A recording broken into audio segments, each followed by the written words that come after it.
Today on Investigate TV Plus, airline pilots afraid to seek mental health help out of fear of being grounded.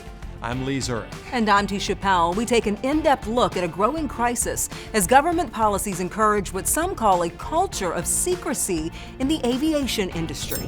Plus, breaking up can be hard to do, especially when it comes to our phones. I remember at one point sleeping with my phone under my pillow because I didn't want to miss out. We hear from a mom who felt trapped in an endless cycle of texts and social media and learn how she broke free from her digital device. And training pups with a purpose. What does a dog mean to a veteran? Everything. In-depth stories that inform and inspire.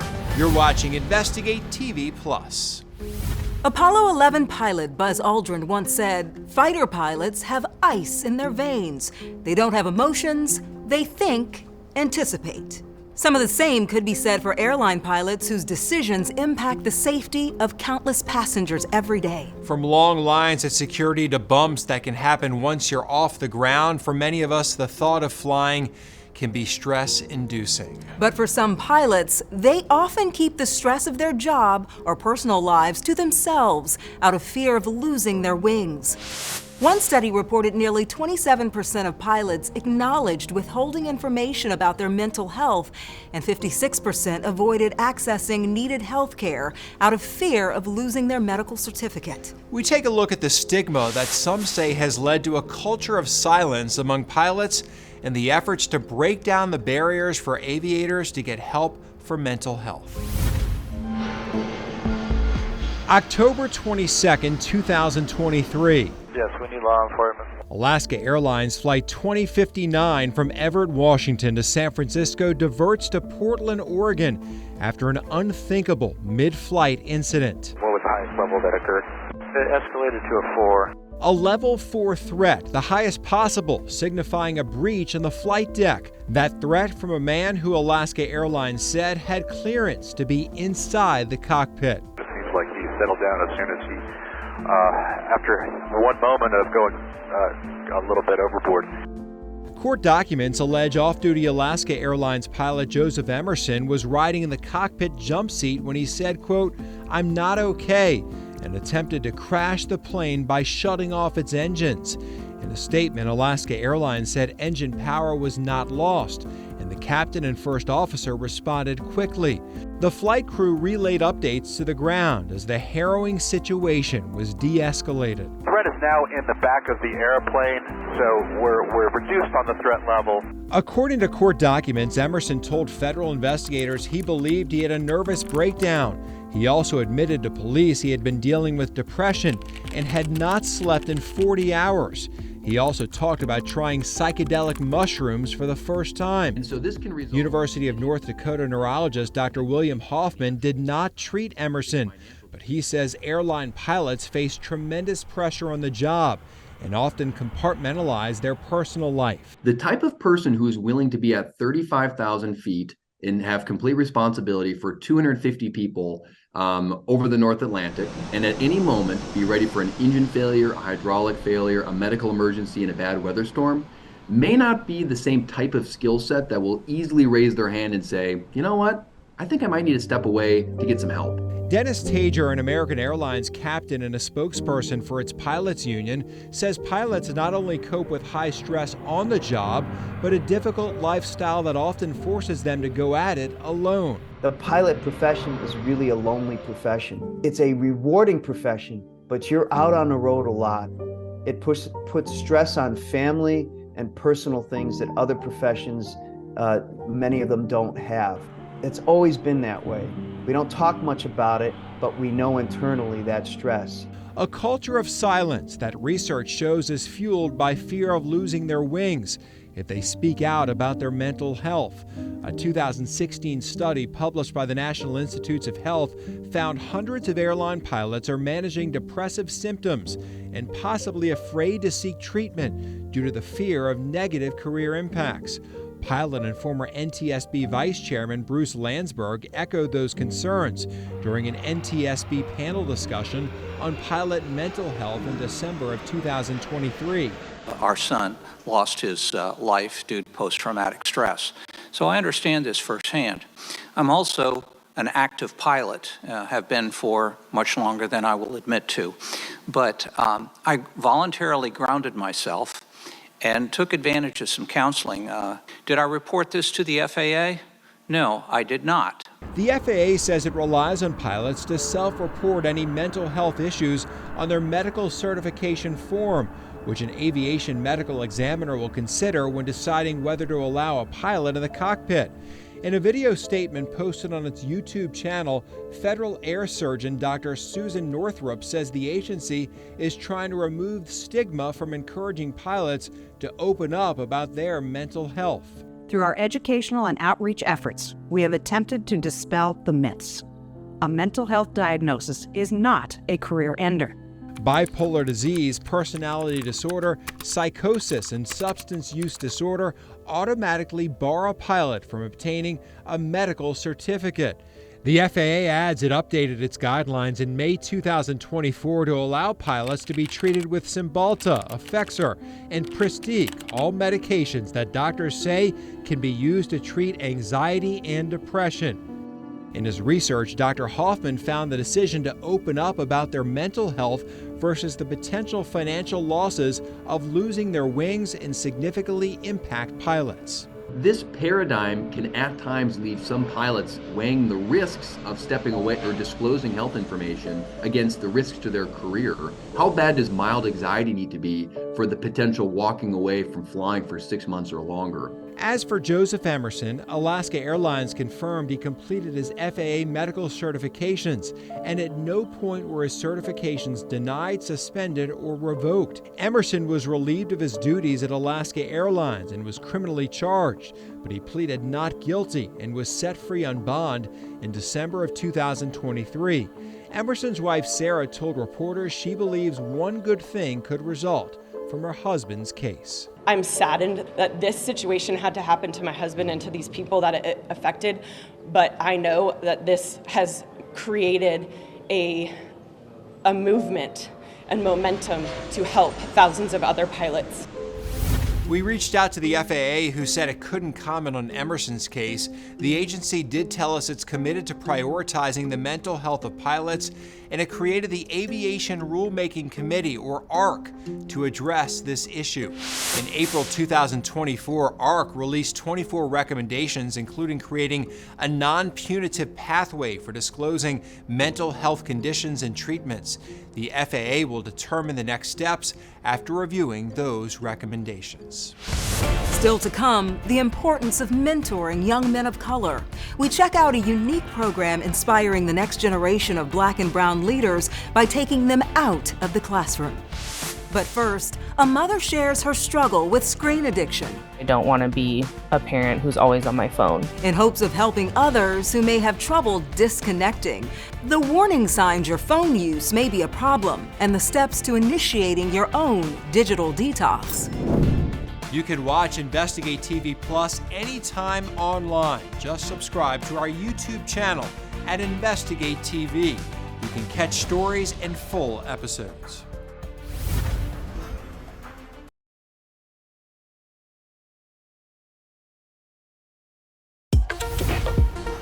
We get it. You need your phone, and it can be hard to put down. Oh, I'm sorry. Were you talking? Yes. I was looking at my phone. I see. You don't want to see my screen time. It's bad. That was so rude of me, right? Well, it's how we are these It days. is how we operate. That is true. The Mayo Clinic found on average Americans unlock their phone 160 times a day and spend over 5 hours online daily. The fear of being detached from your smartphone for too long is called nomophobia, or no mobile phone phobia, and it may be an early sign of developing an addiction.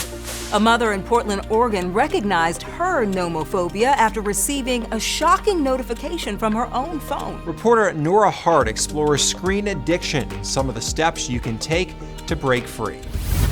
I'm running the mark. You're running on the mark. This is the type of connection Marissa Manza lives for.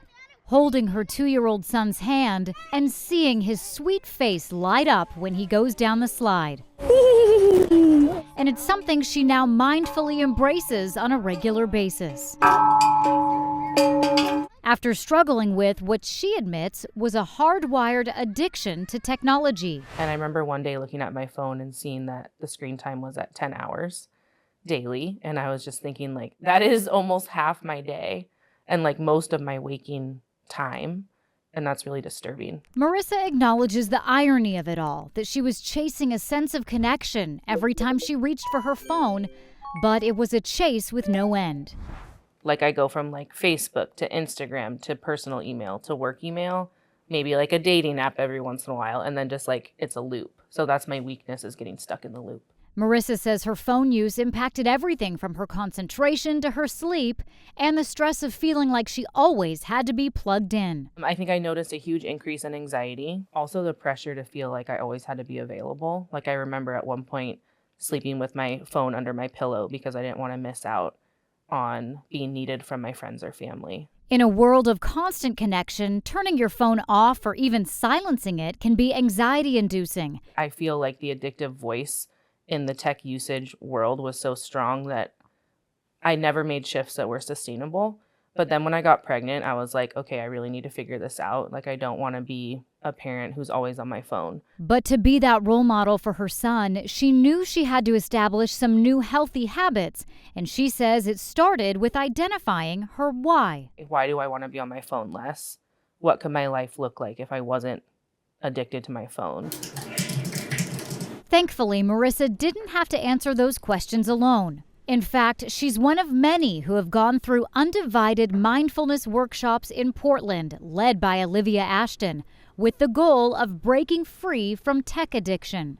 Like, everyone is experiencing this. This is hard for almost everyone. I haven't met someone yet who's like, I'm fine.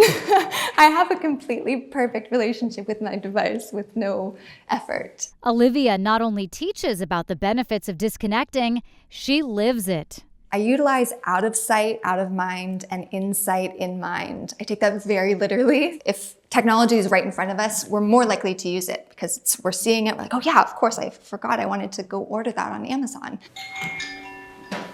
And when she's done with the workday, she's also done with technology. But it wasn't always that way for her. Olivia admits her relationship with her phone has come a long way. She says there are simple things anyone can do. Activating red mode is really powerful. If I'm in a moment where I'm like, I know I don't want to be on my phone for the next couple hours, I'll activate red mode so that when I touch my phone, I have a really quick visual reminder of, oh yeah, I'm reminded I don't want to be on my phone. It also makes the experience of being on the phone horrible. Many of her clients, perhaps an unlikely demographic. So I've noticed that a lot of mothers reach out to do this work, potentially because they're doing it for themselves, but they're also doing it for the next generation. Ready, set. It's that kind of connection Marissa longs to make every day. And as a mom, I realized when I put my phone aside and just really like zoned in with my child, really like mundane and sometimes even challenging moments would become like really special and sacred and beautiful. I did it. You did it. The Mayo Clinic says smartphone addiction is a relatively new concept. But symptoms can include feelings of irritability or sadness after a period without your phone, using a phone in dangerous situations such as driving or crossing the street, and repeated failed attempts to quit or reduce use despite a desire to do so. If you're concerned about a loved one's screen time, medical experts suggest consulting a behavioral or addiction specialist. Still to come, Help Wanted service dogs provide a lifeline for veterans recovering from the trauma of combat. But there's a shortage of these hard-working pups. How you can help foster healing for those wounded warriors. But first, a program develops the future of our country by going outside the classroom. We explore the importance of mentorship for young Black men and how some alumni are preparing them for life before, during, and after college. Our in-depth coverage continues. You can get connected to InvestigateTV Plus on all social media platforms.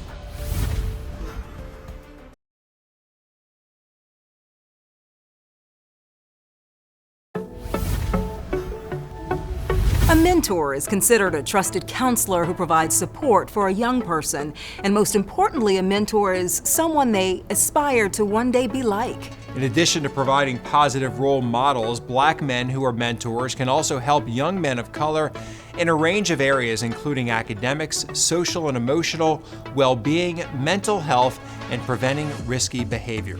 Reporter Joshua Skinner explores a program in the Atlanta area helping young Black men reach their goals through mentorship. Sometimes games are more than games. Today is about continuing to be in community with these young men. To be fair, this view started out in here, at what amounts to a brief orientation at YMCA Camp High Harbor from counselors like Nicole Liss. They're all young men of color. The 24 or so high schoolers are part of Morehouse College's REACH program. We've been doing this full REACH program now for about 4 years. The program partners with the WISE Boys and Young Men of Color strategy to prepare kids between ages 11 and 17 for life in and after college. We've heard all of the statistics. We've heard of all of the negativity that sometimes comes into the discourse when we talk about African American youth. It is a 9-week course focusing on financial literacy and character development, college and career readiness. But not all learning happens in a classroom. Sometimes you need the great outdoors. There's so much learning that can happen just by having fun. You would not believe how competitive a group of high schoolers can get over a game of shuffleboarding. At times, the skill level is suspect. Oh no! But the fulfillment is obvious.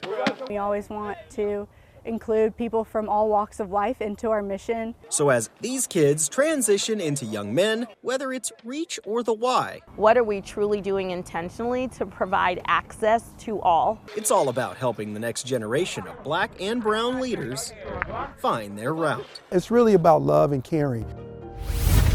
Up next, this fuzzy little face represents that small amount that I can give to change or save somebody's life. Sit and stay for the tale of a service dog and see how they're more than just a helping paw.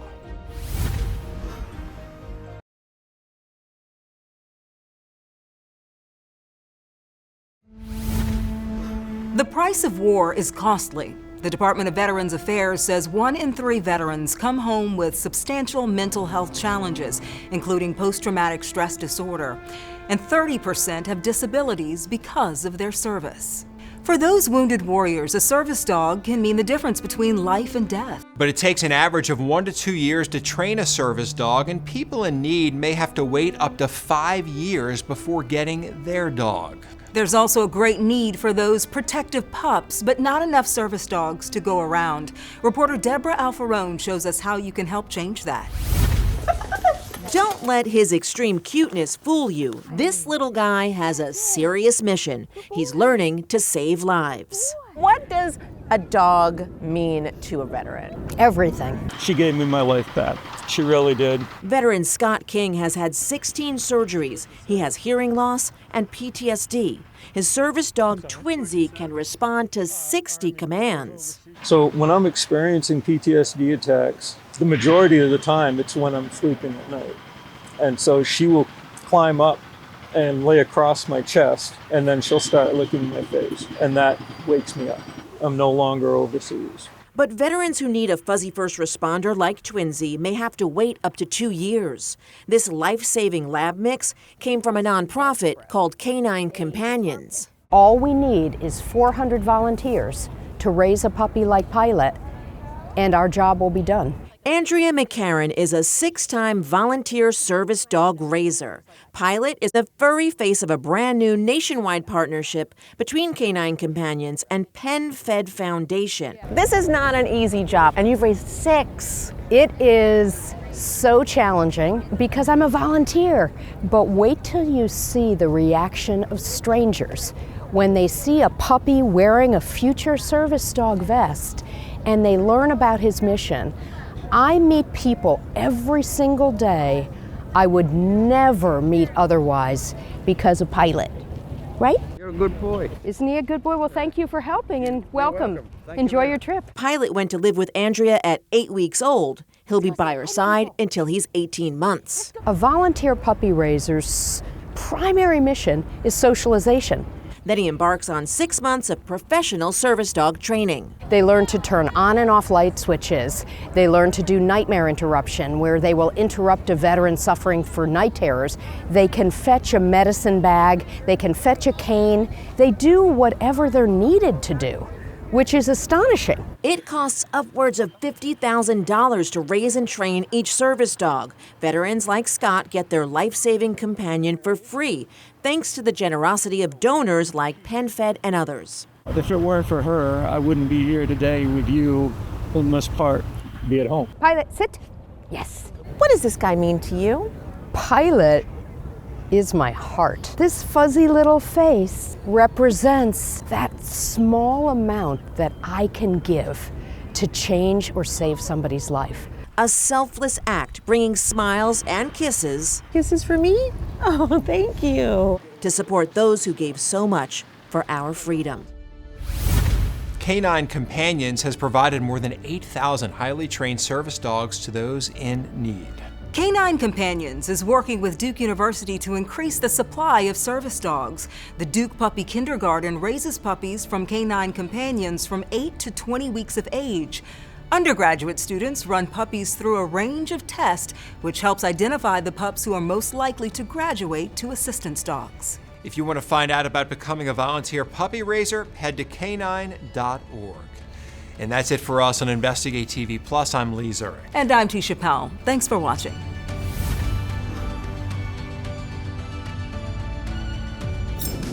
On the next Investigate TV Plus, when it comes to baby products, critics are concerned industry insiders have too much pull.